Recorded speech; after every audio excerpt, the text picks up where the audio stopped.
He says, if a decision was made, I will know. I'll be the first to know. In fact, most likely, I'd give the order. Most likely?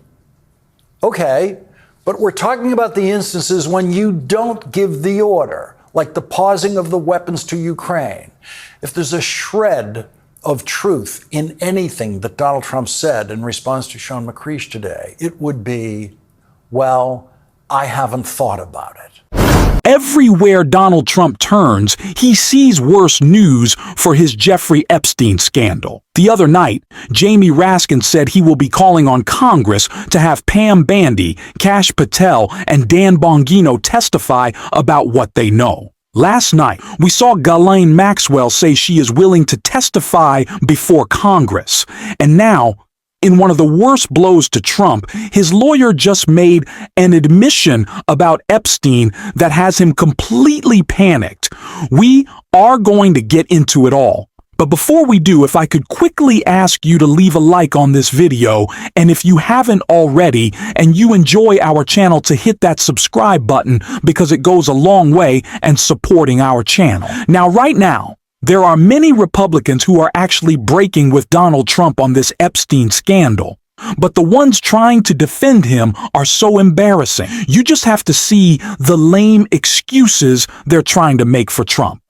And as I said, if somebody did something, if there is evidence of a crime committed, then prosecute them. In the absence of that, what are we talking about? You say there's a lot of nonsense. A lot of nonsense from whom? What do you think? Explain to me what you think the nonsense is here. Well, frankly, the fact that you're even covering this. I mean, I don't even understand, frankly, why we're spending a lot of time on Jeffrey Epstein. You know, the fact is he was a pedophile who was arrested. He committed suicide, and his fixer, if you will, is being prosecuted. So at the end of the day, if there are people who were part of any crimes, then they should be prosecuted. But in the absence of that, what exactly are we looking to do? The information is there. It is well documented what he did. And beyond that, what exactly are we looking for? Understood. Just so you know, it's being covered because the deputy director of the FBI is said to have taken off work on Friday to protest the Justice Department's own handling of this, and there have been shouting matches reported inside the White House on this. So whether or not you think it's important, apparently there are people who are quite agitated about it, but I will move on. I do want to ask you, you're on the House Foreign Affairs Committee. All Donald Trump wanted to talk about on the campaign trail was conspiracies.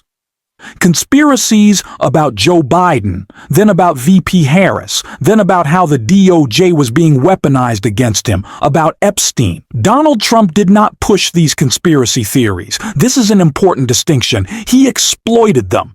He exploited the victims of Jeffrey Epstein's crime to try to build this idea of a deep state that was after everyone, including Donald Trump, in which the reality is that Donald Trump is actually protecting those and what you would call a deep state.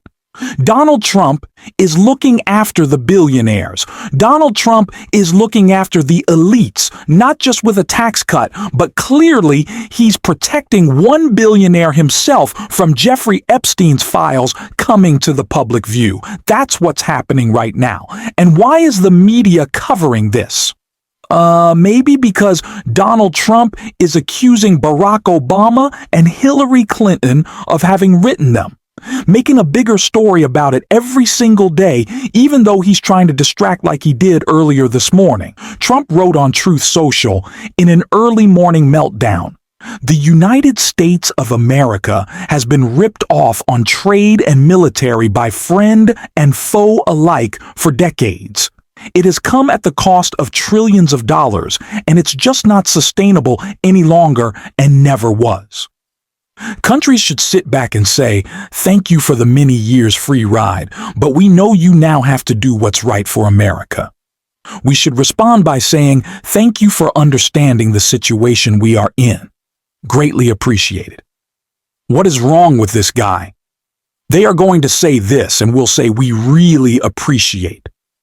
You understand, like, what is the fantasy happening in his mind of these negotiations? No one is picking up the phone or calling Trump, and so he's just trying to create an imaginary scenario where people respect him as a negotiator, which they do not.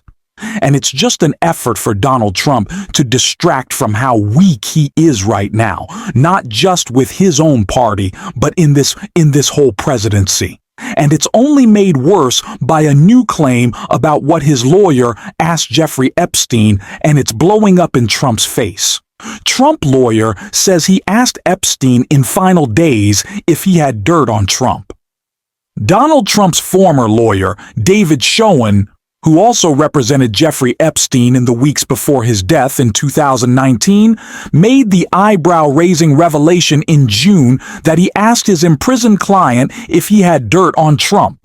The comments resurfaced Monday as a further twist to the already chaotic saga surrounding the Trump administration's handling of Epstein's files, after a Justice Department memo leaked to Axios last week concluded that the disgraced financier killed himself and did not maintain a client list to blackmail elites. Schoen's statement came on June 6th, long before the memo was released, just hours after Elon Musk claimed on X that Trump was in the Epstein files, and that this Musk suggested was the real reason they had not been made public, which Musk later deleted. Schoen, who represented Epstein just days before his death in 2019 and would later serve as Trump's impeachment lawyer, took to the president's defense on X the same day, saying, "I was hired to lead Jeffrey Epstein's defense as his criminal lawyer 9 days before he died." Also writing, he sought my advice for months before that. I can authoritatively say, unequivocally and definitively, that he had no information to hurt President Trump.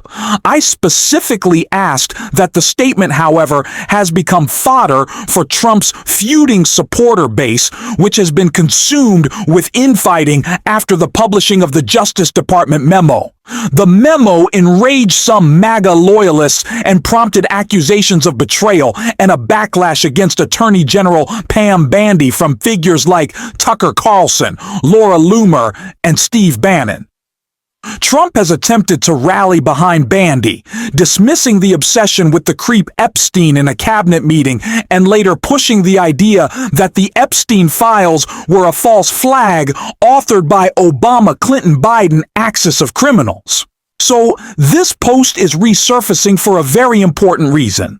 The fact that Donald Trump's lawyer, who would later defend him in his impeachment, was thinking about and had to ask Jeffrey Epstein if he had any dirt on Trump is shocking. And I don't actually believe him when he says no, that Epstein unequivocally didn't have dirt. His lawyer asked because it could be a last-ditch resort to get a pardon. You'd think, well, Trump didn't say anything, so maybe he wasn't in the Epstein files. Republicans say, great, then release them, right? If Trump's not in them, why won't he release them? His lawyer admitting he asked Epstein if he had dirt on Trump says a lot. This clip is right here. And that is the truth of everything Donald Trump does and doesn't do as president. I haven't thought about it. That is the theme of the Trump presidency. In your lifetime of listening to presidents being asked questions about policy situations they are actively engaged in every day, you have never once heard a president say, I haven't thought about it. It takes Trumpian stupidity to say something like that. And when you're as stupid as Donald Trump, you have no idea how stupid your stupidity sounds. Donald Trump is trapped in his stupidity. There is no way he can fake sounding smart about anything, not even his lifetime passion and greatest expertise, golf, which he simply lies about. And today, Donald Trump put his stupidity in writing once again in one of his inane tariff letters, this time to the president of Brazil. Donald Trump actually told the president of Brazil that, quote, starting August 1st, 2025, we will charge Brazil a tariff of 50% on any and all Brazilian products sent into the United States. And the reason this time is crazier than any other reason he's ever given. The reason Donald Trump gave for imposing a 50% tariff on Brazil was in the second sentence of the letter. It was this: the way that Brazil has treated former President Bolsonaro, a highly respected leader throughout the world during his term, including by the United States, is an international disgrace. We will consider later in this program how this drunk tariff letter will affect Donald Trump's case in the Supreme Court when they consider the constitutionality of Donald Trump's tariffs, which have already been ruled illegal and unconstitutional by the leading judicial experts on tariffs in America, the Special Federal Court for International Trade. That case is being appealed and will surely end up in the Supreme Court. The Supreme Court will not fixate on all the oddities of Donald Trump's improper use of capital letters in his prose writing, but everyone in the Brazilian president's office who sees this letter will know that it's the first one they've received from a president of the United States with absurdly childish grammar mistakes. There is no English language usage in which the phrase highly respected leader would have a capital H, R, and L.